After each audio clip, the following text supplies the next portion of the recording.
Welcome, my fellow professionals, to the AI powered PMO.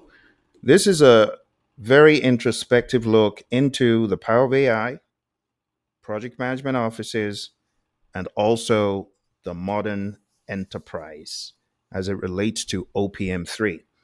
Now, you do see OPM3 behind my name. I know lots of you have had that question. What does it actually mean? Well, it stands for Organizational Project Management Maturity Model.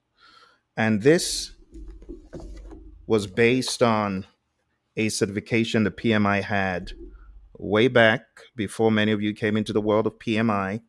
And the OPM3 book is out of print, but for those of us who got certified as OPM3s, it's hard for you to lose that mindedness. And the mindedness that PMI brought into the OPM3 certification was that it's not enough for you to effectively manage projects. Beyond managing projects, you got to ensure that the interrelated projects are well coordinated, well managed, and effectively harnessed for maximum value and benefits. So, beyond project management, there's a concept of program management. And beyond program management, there's the concept of portfolio management. I love what the PMI said once upon a time in one of their literature. They said, project management is doing the work right, but portfolio management is doing the right work. And you know what is killing a lot of companies is working on the wrong stuff, having a lopsided portfolio mix, having a very primitive and immature portfolio management process, or having none at all. Having he or she who shouts the loudest as being the portfolio method.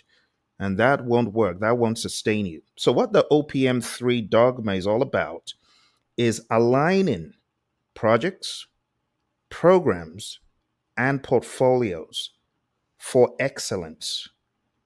In a lot of companies, there's a common misnomer that if you hire PMPs, enough PMPs, your projects will be smooth sailing.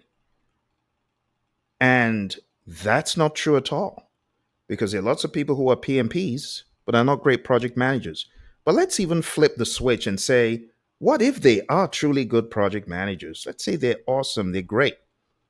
You can hire the greatest project managers in the world, whether they're PMP, Prince 2, CSM, CSP, whatever they might be.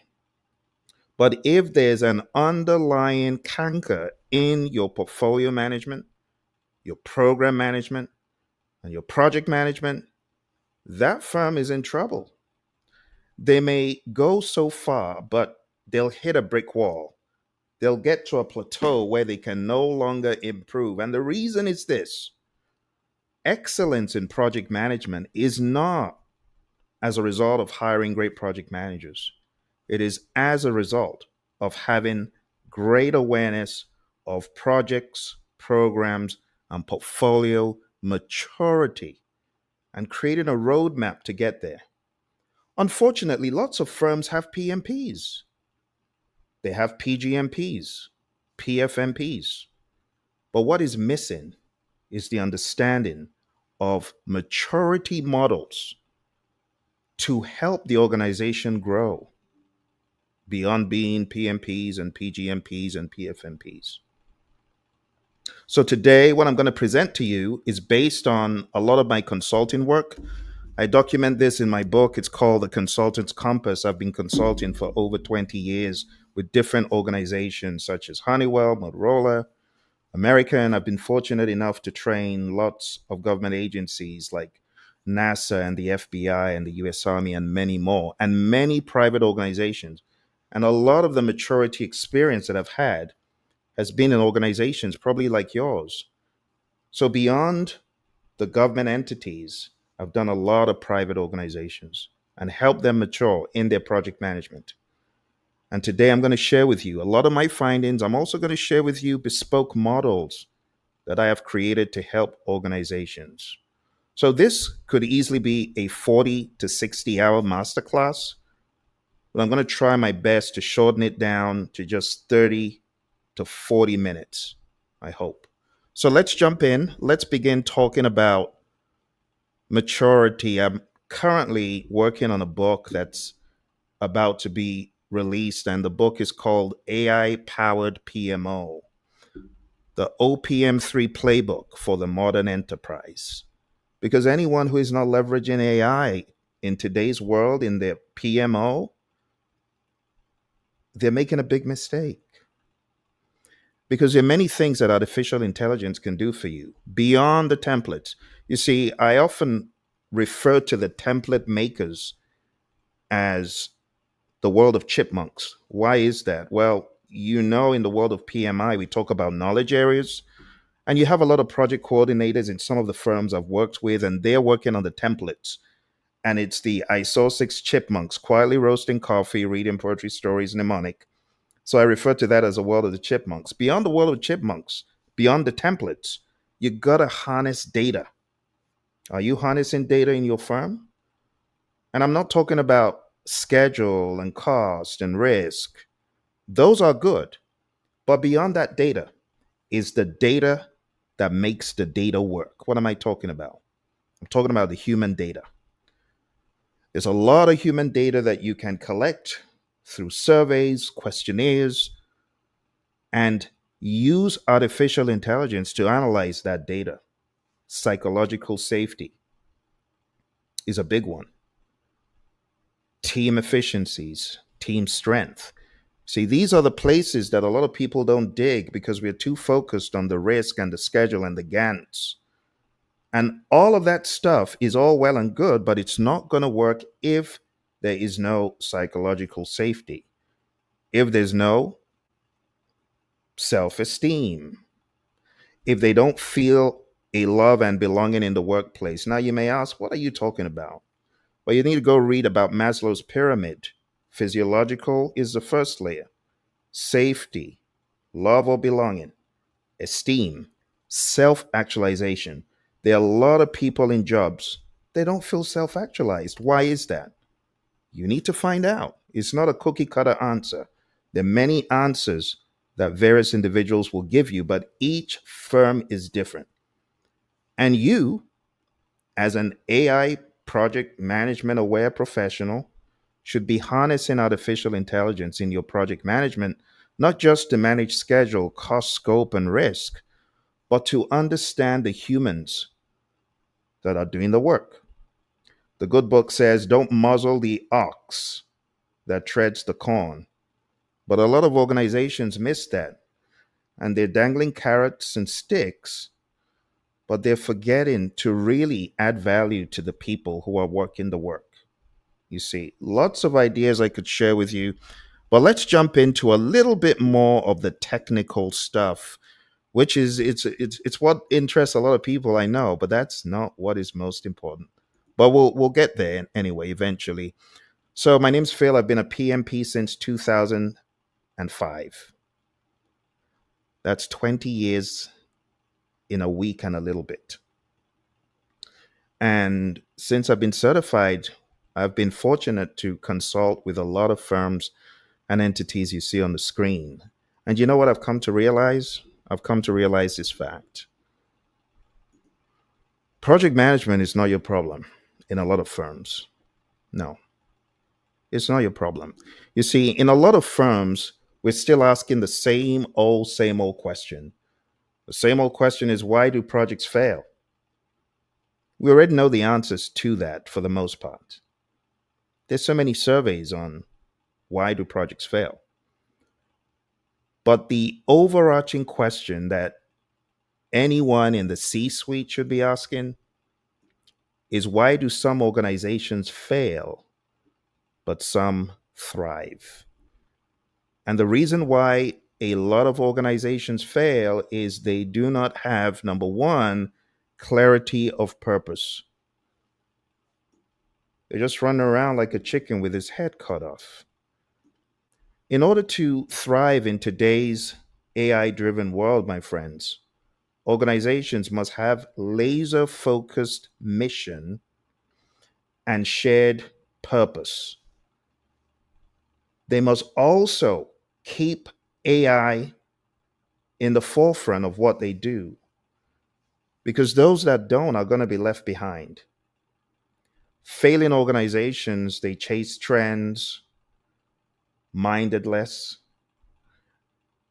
they lack alignment, or they have contradictory goals. A lot of organizations that fail, they're rigid, but those that survive and thrive, they're agile. Thriving organizations, they use data, they rely on empiricism. They don't just do a project and throw the data away, they harness the data, they analyze it. And these days, more so with artificial intelligence, they embrace change. Organizations that thrive, they're people centric. I've been to some organizations to train, and honestly, the feedback that I get from some of the people is we don't care about all that people stuff. We just want to get work done and go home. Well, that's sad. That's the pedestrian way of thinking about things, right? Those organizations that thrive, they execute with focus, right? They have a roadmap for future growth. My mentor, John Maxwell, he said, growth doesn't happen by dumb luck, it's intentional. Even as an organization, the entire growth in the firm has to be intentional. You know, the sad thing is a lot of organizations, they spend lots of money, lots of resources on buying equipment, the amounts they spend on IT is insane. But when it comes to investing in their people, they hesitate. And I'm not just talking about director level people, I'm talking about even in the C suite. They fail to see that people are the lifeblood. And those organizations, OPM3 isn't for them, because OPM3 demands a heavy investment in your people. Like the ignorant CEO that said, well, I don't want to invest in these people because they might leave. And then an employee asks, well, what happens if you don't invest in them and they stay? Well, you got a bunch of blockheads. So the idea, my friends, is to think about this question. Why do some organizations fail? Because they don't value their people. They marginalize their people. They don't invest in their people. There's always an excuse for not investing in their people, but they can invest in other things, right? You know, the Agile Manifesto, they said it well. It said individuals and interactions over processes and tools. We got to value the humans. Okay, so I know I'm spending a lot of time on the psychology because before we dive into the tools and, you know, the frameworks and the models, we got to get this piece down pat. Another hallmark of organizations that thrive is strategic execution versus chaotic busyness. Some firms are just busy, busy, busy, but they're not getting the value items done. They're not prioritizing by value. They're not prioritizing by, you know, the low hanging fruit that's available in the marketplace. They're not doing WSJF, weighted shortest job first. They're not thinking about the cost of delay. Those firms will likely fail. They won't be here. You just hear they were bought and you wonder what happened.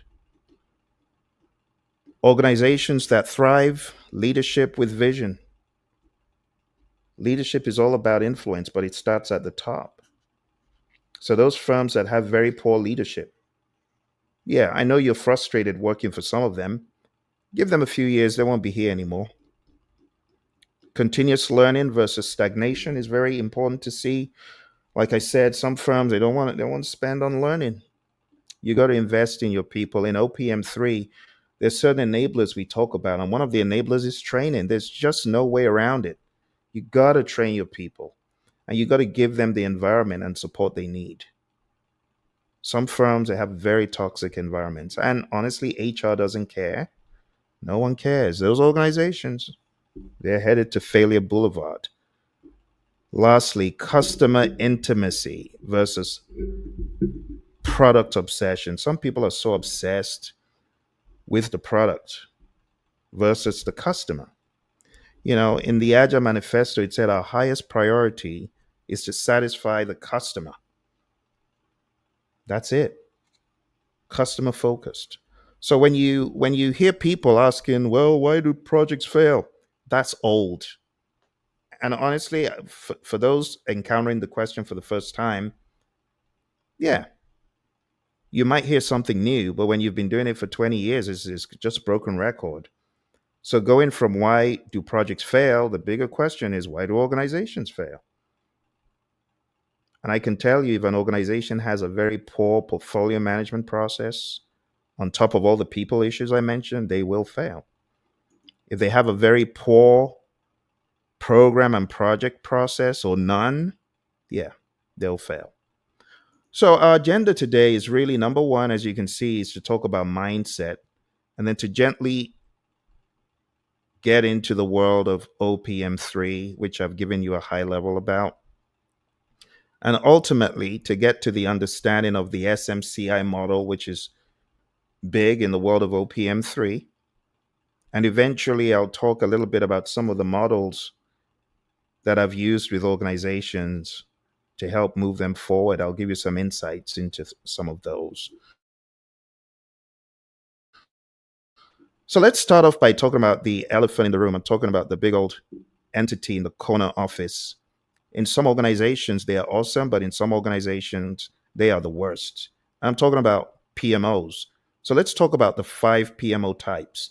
What you've learned from PMI is you got supportive, controlling, and directive. But let's flip that on its head and let's bring in the Agile Practice Guide, which tells you no, it's not just supportive, controlling, and directive. We have Agile PMOs, right? So whether you're working in the world of Kanban, Scrum, or DevOps, TDD, or whatever model you're using, you find that these three PMO types talked about in PMBOK, they're obsolete in your world. So you got to think about agile oriented firms and how you can add value to them. And the way to add value to them is by intentionally building value systems around them. And when I say value systems, I'm talking about value to those teams,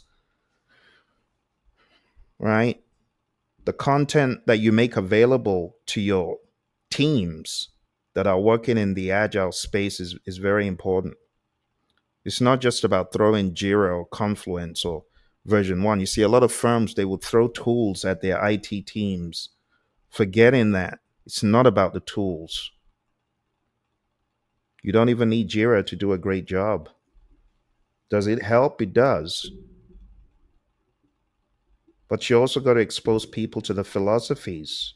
That's where a lot of people miss it. A lot of firms, they're going down Safe Boulevard, and it's just going to end badly because it's not about that first. It's about people, right? So the Agile PMO, if you are a PMO member of staff, I want you to tell your PMO that it's not enough to say, oh, well, we're directive. I was actually in a directive PMO in a well known airline. And I'm not saying directive PMOs are bad, they need to exist, right?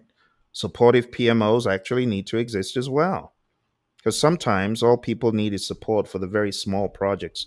But as you begin to get into medium and large scale infrastructure projects, it would be foolish not to have a directive PMO. And this is the business case for PMO number five, which I have coined as a hybrid PMO.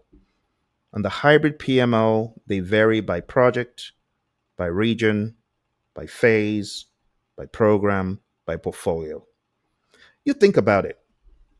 There are different levels in every organization. You have some, the project level, some people operating more at the program level, some in the operational realm. What are you going to do with those folks? Aren't you going to support them?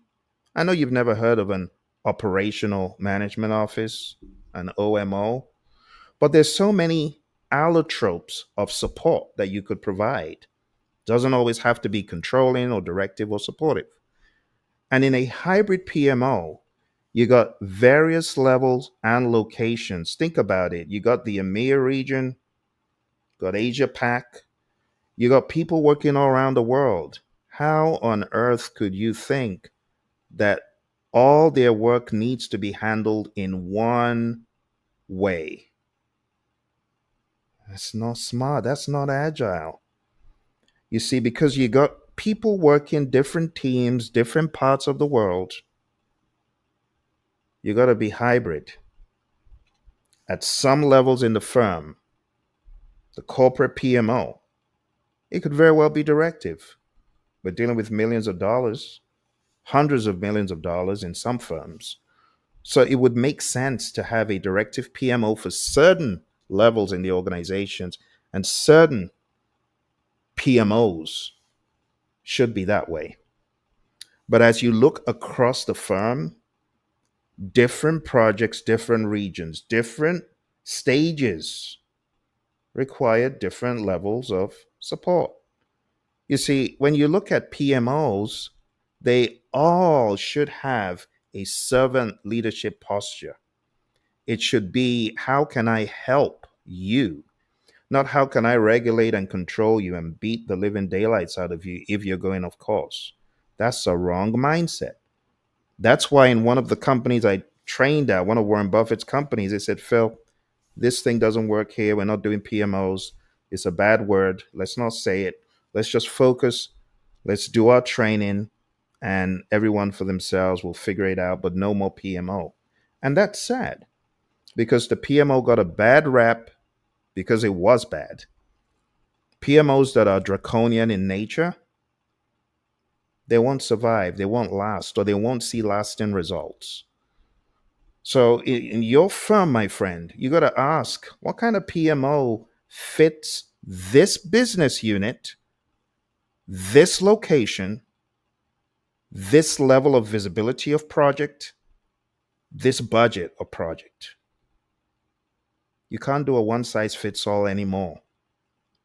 Not in today's AI data driven world. If only you would survey your smart people. You know, Steve Jobs, he said, we don't hire smart people to tell them what to do. We hire smart people so they can tell us what to do. And that's where a lot of firms are missing it. The smart people are being oppressed. Shh, do that. Don't argue. And that's wrong. You should use the power of AI to survey copious data points.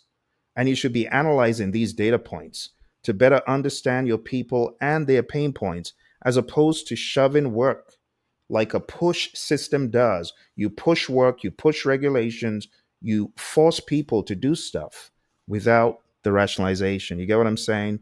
So a lot of PMOs, they're in the wrong space. They need to be hybrid. Gone are the days of the one size PMO that fits all. You got to think about this, my friends. Different levels, different layers, different teams, different geographies, different product lines. In my consulting work, I've realized that it is dumb to try to force the product people into a logistics bucket, or the logistics people, the HR people, the operational people. You're trying to force them into a program bucket. It makes no sense. So, if you want to succeed as a PMO, you must, in today's AI driven world, you must be hybrid. And what that means is every PMO type that exists, because outside of what is on the screen, there are many project management entities that define PMOs differently than I have. But those PMOs, they got to be dynamic. The word I use for PMO number 5 is dynamic or hybrid. You got to be, or you'll be left behind. Now, with all these PMOs, you could have the best PMO in the world with tons of PMPs, but that still is not enough. For those of you who are just coming, I'll take you back to the overarching question that I asked in the beginning and what I said. It's not project management that's your problem. For a lot of you, the project managers are blamed. No, it's not the projects. The question you need to ask is, why do organizations fail? And that has taken us to talk about PMO types. But a higher order of thinking is, why do our PMOs not do a good enough job. Why do we cringe when we hear the term PMO? Because they're not offering value to you. They offer no value. In fact, they are an impediment. They are impeding what you're doing. They get in your way. So we need to go beyond that and we need to get mature as a PMO. We need to grow. For PMOs to grow, the PMI gave us the very simple blueprint in the Agile Practice Guide. It's very, very simple blueprint. And it said PMOs need to be invitation oriented. Okay? Invite people, add value to people, add value to teams. Then your PMO, you'll be the hero. You'll be the hero. Beyond the PMO, my friends, comes the question about maturity.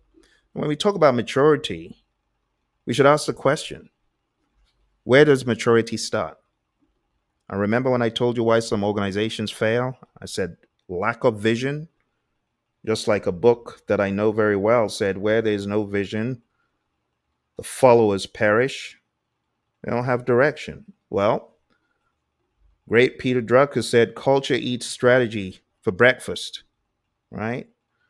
Execution without alignment is elegant failure. So the culture is what I started talking about first. Strategy without a culture of execution is just a beautiful idea. So we need to get mature. We need to understand that it's not enough to have a PMO and PMPs. So imagine a firm saying, well, we got 100 PMPs and 50 PGMPs or 500 PGMPs or however many.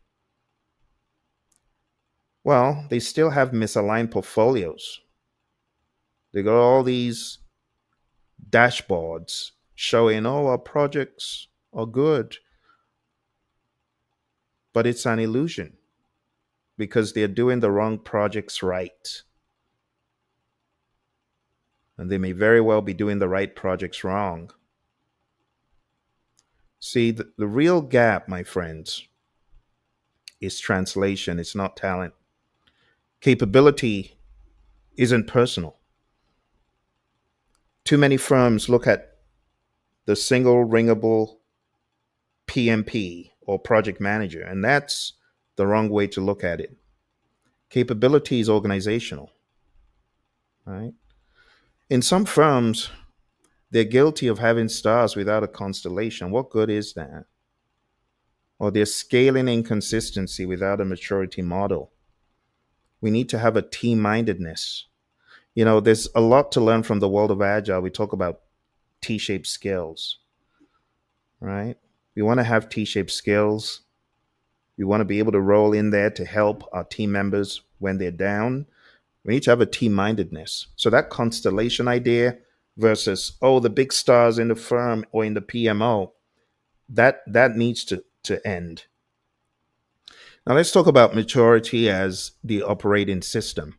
When we talk about maturity in the world of the OPM3 model,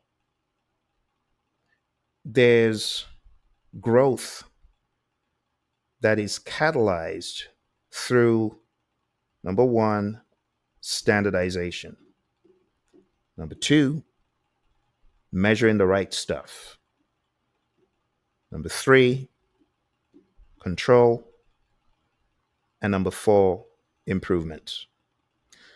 And we call this the OPM3 lifecycle. When we talk about standardizing, many firms, unfortunately, don't even embark on the first step of standardization. But standardization includes defining and documenting best practices. Let me blow this out so you can see it better. When we talk about standardizing, we're talking about establishing governance over process adoption. The problem with a lot of firms is they don't know where to begin, which is sad.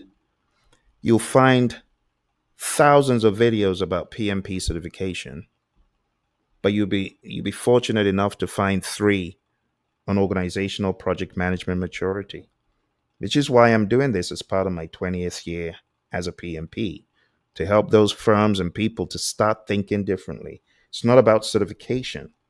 It's about thinking about these things. When you talk about standardizing, there's work to be done, there's hours to be put in. Firms have to be willing to spend that time and effort to get further ahead. Secondly, is measure. You got to evaluate the extent to which best practices are used. You got to use quantifiable metrics to assess capability. And there are ways to do this. There are various models that I've developed. There are models from the PMI. There are models from other sources. Next is control. You got to introduce mechanisms to sustain consistent performance. You got to apply controls to prevent regression. Now, I'm not talking about controls by carrot and sticks. I'm talking about controls by reasoning. Because if people understand the value of the controls, they'll be more inclined to do them. Lastly, the one that is often ignored, and this it's very, very sad, is lack of Kaizen mindedness in firms. And lack of Kaizen mindedness just means there's a lack of understanding of change for the better. There has to be intentionality in Kaizen. You don't just get better by dumb luck. You have to put in the work, the time, the effort, and the attention. So the improve step is about continuously enhancing processes based on assessment results. Now, if you don't have assessment results, how are you even going to know what to improve on? You're going to guess. See, you got to apply change management principles to embed improvement. And this is what we call the SMCI or OPM3 lifecycle. You see, OPM3 provides this as a ladder to climb. We want you to begin standardizing, document your processes, define them, make them repeatable. Very sad, there's zero SOPs in some firms, or the SOPs, they don't align in identical business units in different locations. They're doing the same thing. They're doing the same thing in Europe as they're doing in Asia, as they're doing in the United States. Same business unit. I'm not talking about different products, same product. But the way they go about their work is different. It's not standardized. It's a problem. Next step is measure. You got to track performance. A lot of firms blow past this. They do not measure their performance. And if they don't measure their performance, how are they going to control anything? They don't have any benchmarks. So controlling is very important. The performance is maintained within thresholds. It's monitored, and you understand when there's deviation from it. And lastly, there's improve. But it doesn't end with improve. It's an unending cycle. Okay? Now, let's talk a little bit more about OPM3 strategic execution mastery.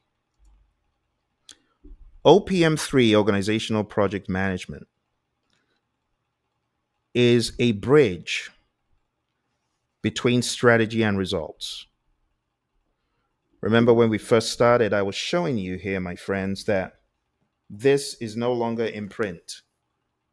Okay, but there are a lot of ideas that I'll be sharing with you in the next few minutes that were put together by the people from the PMI very nicely. So, OPM, Organizational Project Management, is not about managing isolated projects, but it's about orchestrating them under a strategic vision. It integrates people, processes, and technology. I see some of our friends joined. I see Fahim there. Fahim, thank you for joining. Doing awesome. Thank you. And our friends on Instagram. I see Tolu and Boafo, Boj Consultants, I am Coach Trina. I hope you folks are all doing well. And I understand that, yes, a lot of people want to, get PMP, but this is outside but related to the PMP. It's outside of, what many of you may be focused on, but it's an important topic. So when you think about OPM, it's about integrating people and processes and technology, bridges a gap, right? And it provides a maturity model. The three pillars that we want to really keep our eye on in any firm to really get great is projects, temporary endeavors, programs, coordinated management of interrelated projects, and portfolios, collection of programs, projects, and operations. Some firms make the mistake of having he or she who shouts the loudest deciding on the portfolio mix, but that's the wrong way to do it. You want to have people that actually are in the know, understanding the industry and the product and what's going on outside in the marketplace. And those need to be some of the voices brought to the table.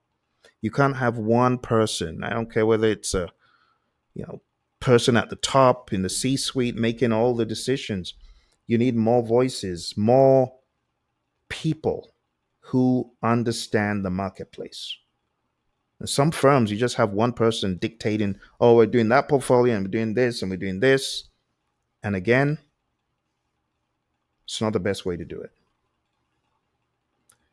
In the world of OPM3, we have what we call enablers, as I said in the beginning, and these are the infrastructure and cultural elements that support maturity across domains. And some of the key enablers that will help you in any firm, apart from the SMCI model, which helps us frame our understanding and thinking, are things like training and development, right? Having the right toolkit, having the right attention to improve. Those are some of the enablers that could help us. I've already talked about the SMCI framework as a ladder to climb. But beyond this, we also need to talk about the steps of maturity implementation. Now, I know a thing or two about this because I've been doing this for a while. But a lot of people jump into shoddy assessments and they're wrong because when all is said and done and you're collecting data, you don't just collect data without sensible massaging of the data and without bouncing it off multiple data points, multiple data sources. You also need to explore things like standard deviations and understand what that means for the data. A lot of data is actually wrong right from the get go. So, step one, you need to understand the OPM3 model and terminology. You got to understand the firm's vision, their mission, their strategy, and performance gaps. And there are many types of assessments. So, one of the assessments we do, and I'll just demo this for you real quick. So, one of the assessments that we do in the world of portfolios, let's go to our portfolio assessment here. So, imagine our portfolio assessment, right? There are two ways you could do this. You could survey hundreds and thousands of people, right? Or you could have each person go through what we call a high level discussion, glean the data, and have the group come up with a number that they decide on any of the scales. But beyond that, if you're doing a desktop assessment, a desk assessment where it's just you, the assessor, and the PMO boss, or maybe it's a senior person in the PMO, you got to know the right questions to ask. So, in this assessment, in this portfolio assessment, each one of these data points is not just a random one, two, three, or four. Let's zoom in a little bit. It is actually an intentional measure. So, in our portfolio maturity assessment, when we're talking about capacity and capability management, on a scale of 1 to 10, your maturity is intentionally rated as no defined roles or structures and so on, all the way to number 10. So if you're giving it a 1, it must fit that category. If it is a 10, it must fit that description that you see as I hover over this. So when it comes to doing these assessments, you got to spend time and you got to know the right questions to ask. But our tools have been developed to be almost foolproof. Because if you're selecting a 1, it's not just, oh, I feel good selecting a 1 because I hate my PMO, so I want to rate them down bad, or I hate my team. No, there'll be many data points and questions that you as a professional should be asking before you make the assessments. So take, for example, this portfolio management maturity assessment. What we're measuring is capacity and capability management on very tightly defined scales, as you can see. Each point is defined differently. Like you can see, capacity and capability management has a very different one definition from stakeholder engagement management, very different from value management, see, different from risk management, and different from strategic alignment management. Governance, also very different. So when we assess organizations, we want multiple data points, but we do desk assessments. And in these desk assessments, it could just be me and a PMO leader or me and a very senior person from the firm. And when we do this, whether it's at the portfolio level, such as what you're seeing here, or at the program level, or at the project level, we get into the specifics. And this is based on our core philosophy. Our core philosophy is all about having the C for conversations, the O for observations, the R for reflection, and the E for equipping and estimating. So when we go into firms to do this, we're going in there with a mindedness, precision. And when all is said and done, and we truly, truly have done all the standard deviations and all the multiple data point comparisons, then we know that if we calculate a maturity level like this, we know that that maturity level is what it says it is, as much as possible. It's not just an afterthought. So when you have assessed where your organization is, for example, this is a portfolio framework, the CSV RSG. And all that means is C for capability, S for stakeholder, V for value, R for risk. The other S is for strategic, and the G is for governance. When you're done with that, you can get insights right away, because some firms, they don't have 50 or 100 or 200,000 to do very elaborate assessments. They want what they can do in a few days or even in an afternoon. And what I want to tell those firms out there, it's better to at least begin with a desk assessment across your portfolios, your programs, and your projects than to say, oh, well, because we can't do an elaborate assessment, we're not going to do anything. No, begin with a desk assessment. I've done desk assessments for many firms, and we immediately get value. As you can see here, this is immediate value. So in this example, we have overall maturity level of 5 out of 10. This is the Praizion scale, right? The scale from the OPM3 is very different. It's on less points, but we realize that fewer point scales, they bury the truth. So we developed a 10-point scale, right? And our 10-point scale, as you can see here from this tool, it immediately gives you some insights. So for capacity and capability management, it says to improve capacity and capability management, focus on establishing basic processes, standardizing documentation, and it goes on and on. But in this world of artificial intelligence, it would be foolish for a consultant such as me to not harness the power of AI. And that's why in all of our tools, we've built in artificial intelligence, because we understand that as humans, what we see is immediately limited. The correlation between the data points, we don't immediately have as much bandwidth as artificial intelligence does. Now, as a professional, I would go back with these scores, go back with the radar chart. I can immediately see where the pain points are, and I could come up with some ideas. But as Einstein said, why do I need to fill my head with things that technology can help me with? Paraphrasing. This is one of those areas. So, with this very initial raw desk assessment, I can immediately get AI generated strategic insights beyond the immediate results that are spat out. If I wanted to go a layer deeper, I could get AI generated strategic insights.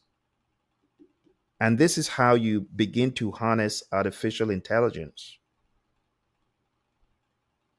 for projects, programs, and operations, for portfolios, for HR,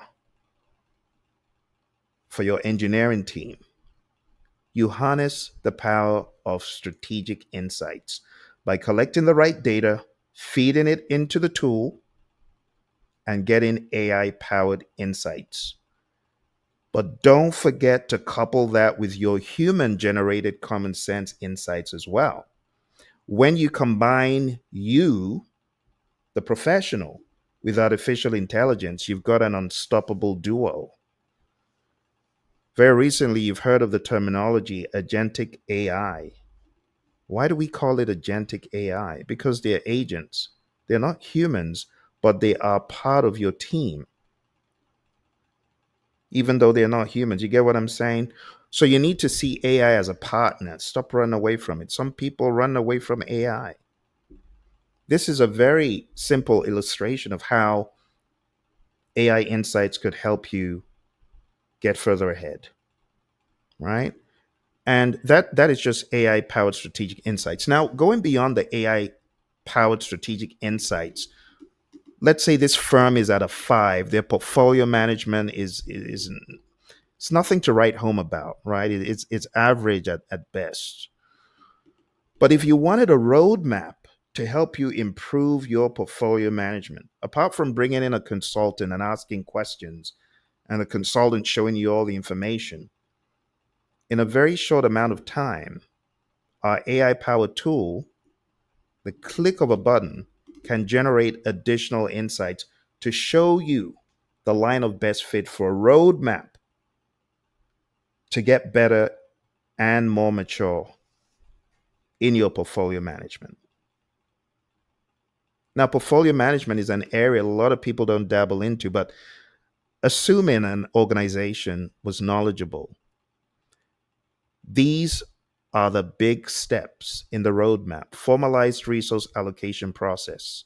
Some firms are struggling with this day in and day out. Their allocation process is horrible. It's based on the fire alarm method. Skill gap analysis and development plan.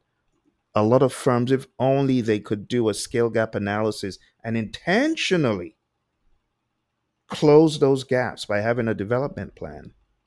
You see, these are things some firms aren't even thinking about. Portfolio simulation and scenario planning. Again, there's an opportunity for this firm.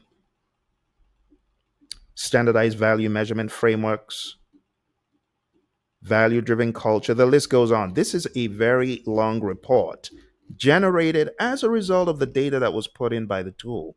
So when you gather good data across many data sources, you assess it based on the standard deviation, the mean, the median, and the mode, which now I don't even need to do that anymore.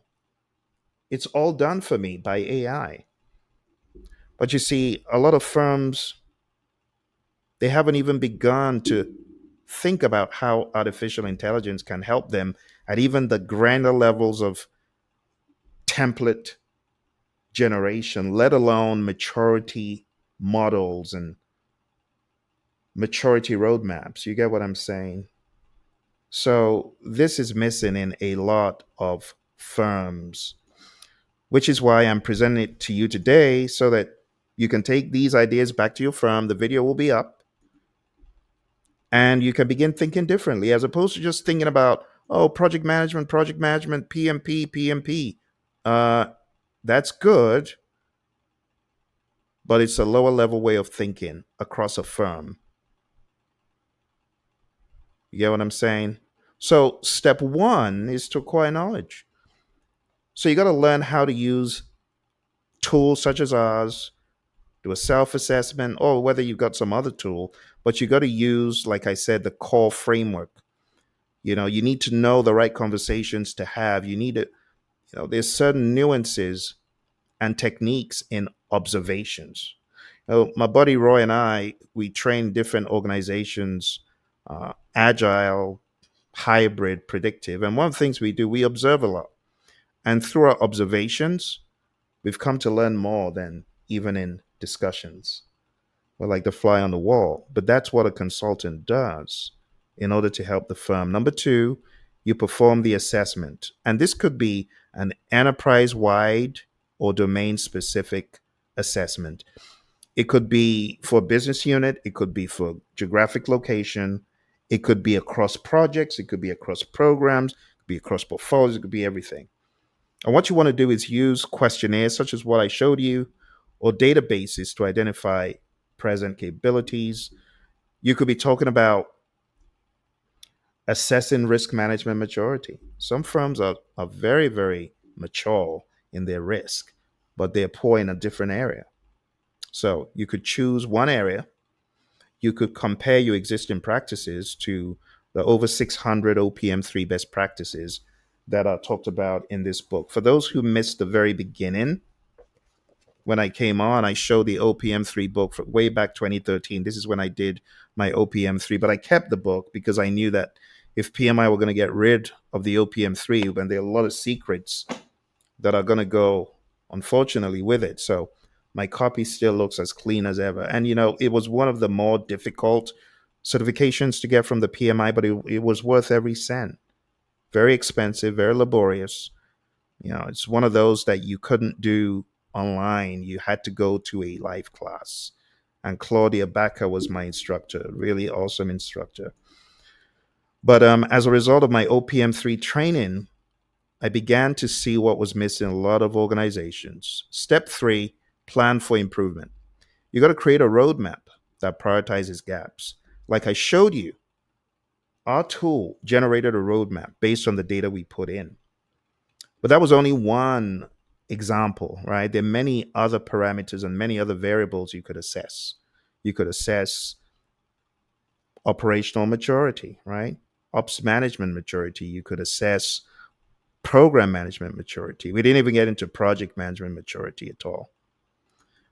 Step four, you got to implement improvement. So all those roadmaps that you're generating, whether it's a human generating it, whether it's a human and AI, you got to take that and you got to implement it.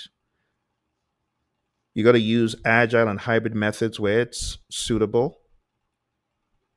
And then you got to do the easy work. The easy work is rolling out the standardized templates. The hard work is actually using them. It's when you go back for seconds to measure. That's where it's hard. Step five is repeat. Regularly assess to identify new gaps or verify progress. You got to institutionalize lessons learned into the governance and culture. This one, it really saddens me that a lot of firms are doing a great job on their projects. Their PMs are doing well, and they discover what not to do next time. And instead of that being broadcast across the firm, it gets shoved into a desk or as an afterthought gets thrown into the bottomless pit of, I don't know, some Microsoft tool called SharePoint. And that's not the way to do it. The way to do it, as PMI has told us in the project management standard, is to aggressively, across the firm, share these insights, be it tacit knowledge or explicit knowledge. But a lot of firms, they are missing out on their sweat equity. You got people doing the same dumb thing that Phil did. Phil said, hey, I just learned this is a dumb way to do it. Don't do it the way I did it. Do it this way. You see, and that's why my buddy, the risk doctor, Dr. David Hilson, he says it's lesson to be learned. It's not lessons learned until you actually learn the lesson. Some people never learn the lesson because it's stuck in a document and it wasn't implemented. See, so we got to keep the PDCA cycle, right? The short cycle. We gotta uphold that plan to check act mindedness. Now, in performing an assessment, OPM3 encourages benchmarking against 600 plus best practices. There's so many best practices. In fact, you have to choose. What I typically do is I choose based on my understanding about the firm, which is why step one, acquire the knowledge, identify the organization's vision, mission, strategy. That is so pivotal. If you miss that, then everything else is almost useless. But in performing an assessment, you got to select scope and you got to focus on one domain. Focus on projects, focus on programs, focus on portfolios. Or if you have to do all, you got to stagger it. Don't try to do all in one day. It's a multi day affair, right? Except you're doing a desk assessment, it's not going to go as quickly as you want. Many of the organizations that we've worked with and doing their assessments, it takes months.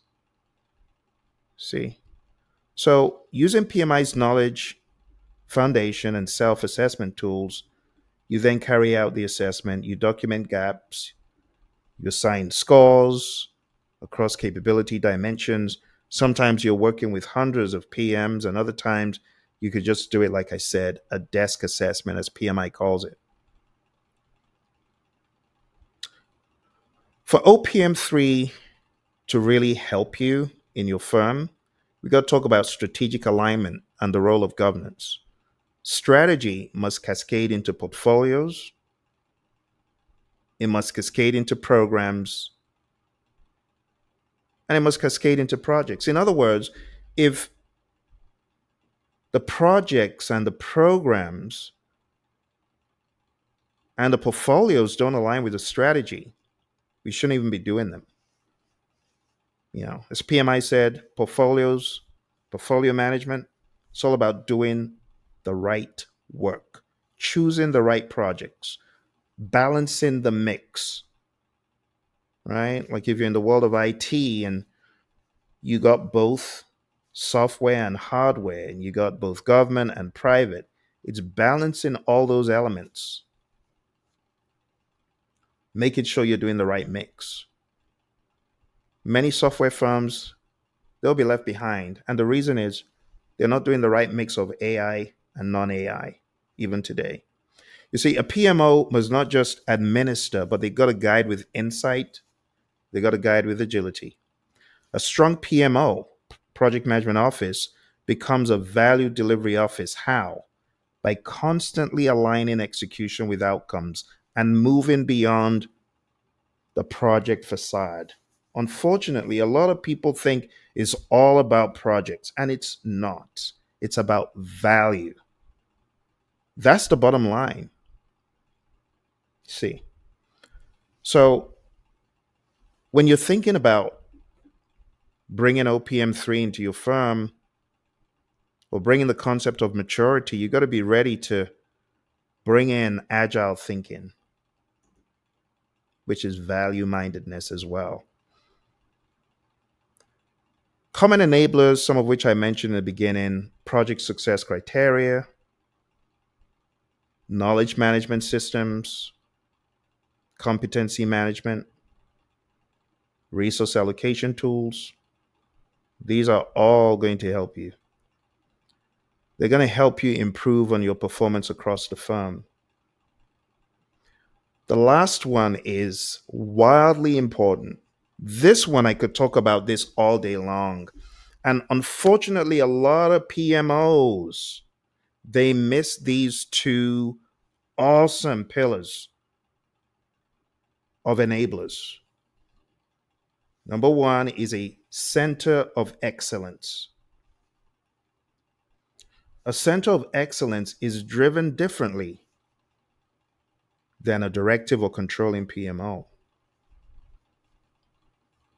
I have a very good client of ours that adopted this model beyond everything else. It's working very nicely for them. The second model is a community of practice. Also, have another great client that has implemented that. Oh my goodness. COPs, they work like magic. When you've done the groundwork and you have great leadership, without great leadership, none of this will work. So, the Center of Excellence and the COP, as opposed to a PMO looking at these as rivals, you got to look at them as part of your operating model. How can you be a PMO and you don't have a community of practice or a center of excellence? At least begin with one. You get what I'm saying? Because there has to be that socialization of processes, procedures, guidelines, and ideas. And the socialization comes from the human and the interaction. And if you don't have that, it's sad. Lots of PMOs just throwing money into tools, but the stuff that matters, they ain't doing it. Number nine, practical recommendations from your buddy Phil. So, from my lens, one more time, every firm needs to have knowledge and training programs. They need to equip and educate people in the world of agile, the world of hybrid, tools. It's amazing that some firms have never ever sent their project managers to project management, program management, or portfolio management training. They don't even know that a model exists for programs and portfolios. It's sad. It is. It's sad on many levels. First of all, for the people who are trying their best, but you're not equipping them.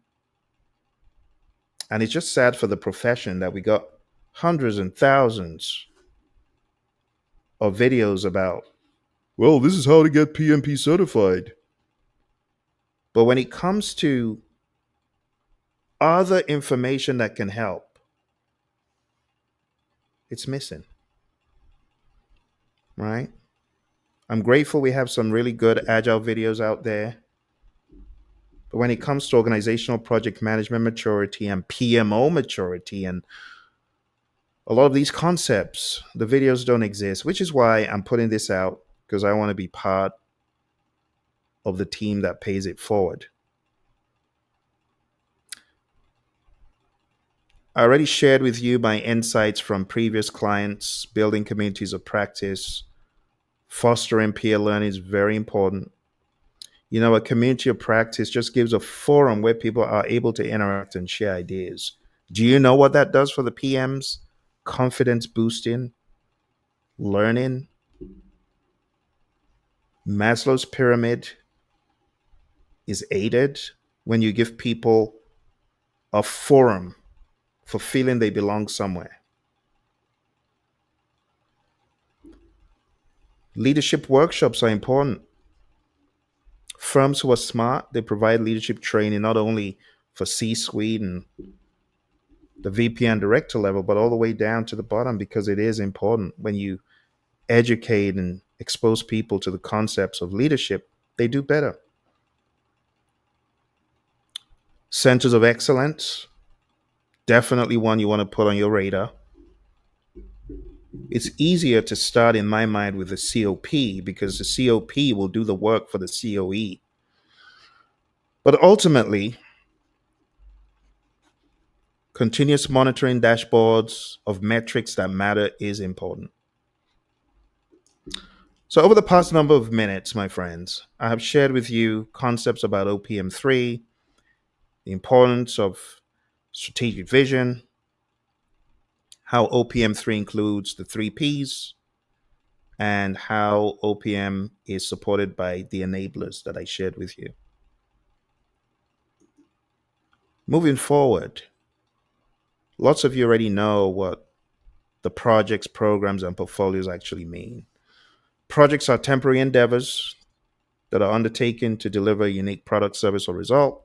Programs are coordinated management of interrelated projects and activities and portfolios, collections of programs, projects, operations, and strategic alignment and optimal resource use is pivotal for portfolio success. OPM3 wants you to harmonize these domains of the three Ps.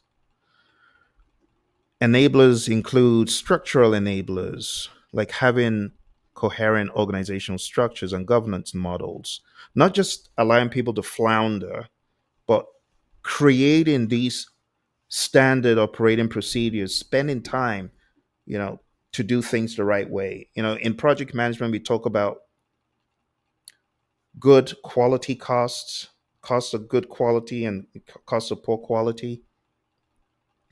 There's a penalty for poor quality. And not having standard operating procedures, you know that you're going to fail eventually. Cultural enablers, leadership support, organizational values, technological enablers, project management systems and tools, and human resource enablers, competency frameworks are very helpful, and training programs. Did I say training programs? Well, let me say it again. Speaking of training programs, I find a lot of firms saying, well, Phil, we didn't even know you were out there. Well, if you need a maturity assessment or you need training for your firm, be it in the world of programs or projects or portfolios or agile, yeah, you need to get in touch. So get in touch via the email info@praizion.com. Now, let's talk real quick one more time about the SMCI model, standardization. I want to challenge those of you who are certified. What are you doing to standardize your firm? Don't tell me, oh, we're waiting for the PMO. Maybe there isn't a PMO. Maybe you need to start thinking about a hybrid dynamic model that's more like a value delivery office, right? So begin standardizing some things. For example, if you're working on any project, there's no excuse to not at least have a project charter. You could have a template that's used across many projects of similar types and sizes, customers. There's no excuse anymore. AI can develop these templates for you. And I dare say that if you are looking for templates, I'm going to share with you my free template list here because I know lots of you would love to use certain templates if only you knew how. And I know some of you are young to the world of structured project management. So let me share this on the screen with you. I'm going to put this in the chat. And this is a link to our free templates. So going down to projectmanagementdoctor.com/30 day. For those of you on Instagram, I haven't forgotten you. I'll put this here as well. And if you want to grab that bucket of templates, about 30 of them, well, you can do that. So when it comes to standardizing, I can understand in the beginning it might seem very daunting, but not if it's already been done for you, because you can take some of these templates and again, you can use the power of AI to develop some that are peculiar to your industry or your firm. What about measuring? These are topics that need to be had. You see, for those of you who are PMPs, PGMPs, PFMPs, the PMI always put the letter P at the end of your name, professional. But are you truly being a professional? It's like a doctor working in a larger establishment and saying, well, they asked me not to give him anesthesia. I just pulled whatever it was out. And you actually did that because the firm said, don't do it. Do you see the foolishness? How foolish that sounds? So, as a professional, there are some things that you should do as a project manager who is a professional or a program or portfolio manager. As a professional, you should bring to the table something new, the concept of SMCI. I'm challenging you to take the concept of SMCI, standardize, measure, control, improve. How do you not have a cycle or roadmap for improvement in your firm? You see the problem there? Big, big problem. So measure. I want you to begin measuring. You're smart. You know how to use AI. Have conversations. Bounce these data points off it and say, how well are we doing? This is a result. What do you think about this? You don't even need to put your company name in there. It's anonymous, right? But start having discussions. Start being more aware of maturity models. There has to be some form of growth, right? Stagnation is never a good idea. Okay. Let's go a little bit deeper into the three-step model that I'd say for standardizing, measuring, and controlling or the four-step model rather. So standardizing, again, you're going to define that process. There has to be evidence, there has to be governance, and a key point. And if it's not written down, then how do you say it's standardized? Like if there are no SOPs, it's not standard. People don't know. It's funny. I go to some firms and some people are like, oh, it's a standard. And others are like, no, I've never seen that thing in my life. It's not standardized. Step two in SMCI is measure. A standardized process with metrics, KPIs are collected, dashboards may exist, data is used to determine efficiency and quality, and you get key insights. Just like I showed you, I gave you a practical example of how you could do that. Then there's control, a stable process managed within thresholds, evidence of control, use of control like trends to anticipate risks or opportunities, governance. PMI says governance is a framework within which authority is exercised. And if there's no framework for authority, then you got to question the control. And ultimately, improve, right? Evidence of improvements, tracking improvements, piloting new methods, institutionalizing successful changes, taking those lessons learned and putting them back into the firm and ensuring that there truly is growth, right? Final reflections.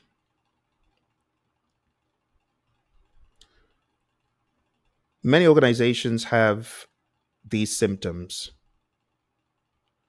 broken portfolio, a broken portfolio strategy. Despite having well run projects, there's failure. A broken portfolio, it will fail despite you having 20 PMPs on the projects. What about a disconnected PMO? Well, a disconnected PMO will become a bureaucratic graveyard. We're talking about PMOs who rule by terror. There's some of them. I know this very well. What about mature processes without human buy in? No, we don't want that. We want to do the opposite of all these things, right? What about systemic maturity? For you to truly be mature, you should think about culture, just like Peter F. Drucker's quote that I showed in the beginning. We have to make it systemic, and we have to be architects, building it in.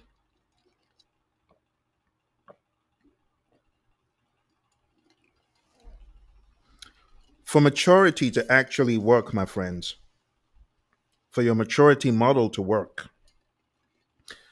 you need insightful people and great leaders. And honestly, the real leaders have to step up or there will be no change. Lastly, we've got to be agile, and that requires continuous navigation. We got to adapt to evolving organizational landscapes.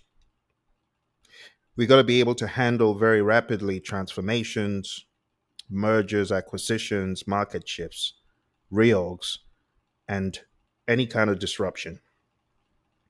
You never stop navigating. You're always navigating one way or another. So, my friends, over the past number of minutes, I've been sharing excerpts from my book, AI Powered PMO, the OPM3 Playbook for the Modern Enterprise. This book will be hidden sometime around July. The book has a lot of information in there, just so much stuff for organizations to think about, to level up, because a lot of firms, there's that misnomer that if I hire enough fails, if I can hire 20 fails, I will succeed in my firm. No, you won't, because you're still going to have broken portfolio, broken program, um, poor project management processes, zero maturity. What you're doing is a flash in the pan and it's not repeatable. We don't want to be like that. We want to get good, we want to get great, but it comes with intentionality. Okay. Thank you very much, my friends, for joining me again. It's going to be 20 years that I've been a PMP. So part of this is me giving back something different beyond just the 4-9 processes that you hear a lot ad nauseum. If your firm needs a maturity assessment, maybe you need a maturity assessment as an individual, because we have individual maturity assessments as well for project managers.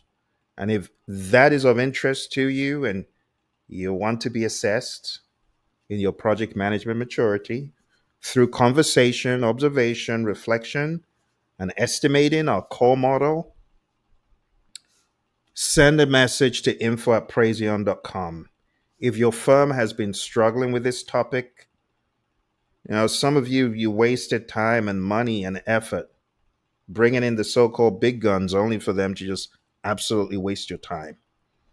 If that sounds like you and you need assistance, info@praision.com. Any questions before I close for today? Questions or concerns? All right, we're just going to do the conclusion and you'll be on your merry way. Thank you for joining. In conclusion,